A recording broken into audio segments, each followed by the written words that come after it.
في عام 632 ميلادية توفي النبي محمد صلى الله عليه وسلم تاركا رسالة الإسلام ومجتمعا جديدا على الإسلام. كان موته صدمة كبيرة للمسلمين، وبدأوا يتساءلون: من سيقودنا بعد النبي؟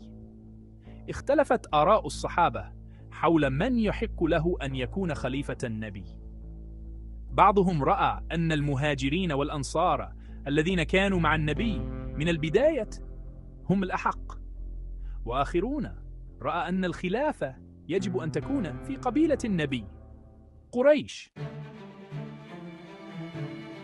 في سقيفة بني ساعدة دار نقاش حاد بين الصحابة حول أحقية الخلافة، وفي النهاية تم اختيار أبي بكر الصديق ليكون أول خليفة للمسلمين.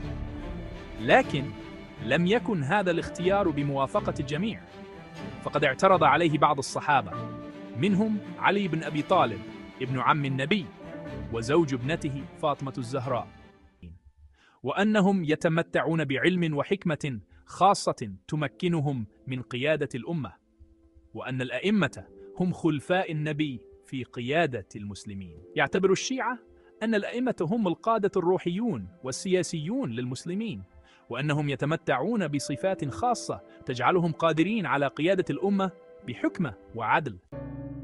حدث تاريخي، بل هي جزء من الهوية الشيعية، حيث يتعلم الأجيال الجديدة قيم الشجاعة والعدالة. يحتفل الشيعة بمناسباتهم الدينية بكل فخر واعتزاز، مستذكرين تضحيات أئمتهم ومساهماتهم في الحفاظ على دينهم ونشره. المساجد والمراكز الدينية أصبحت أماكن تجمع للأتباع، حيث يتعلمون ويتعبدون ويعبرون عن ولائهم لأئمتهم وتعاليمهم.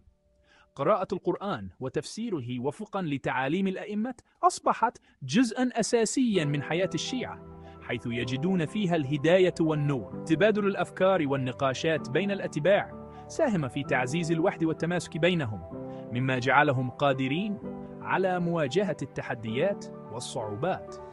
زيارة الأضرحة والمقامات أصبحت جزءا من الطقوس الدينية، حيث يجد الشيعة فيها مكانا للتأمل والتواصل الروحي مع أئمتهم.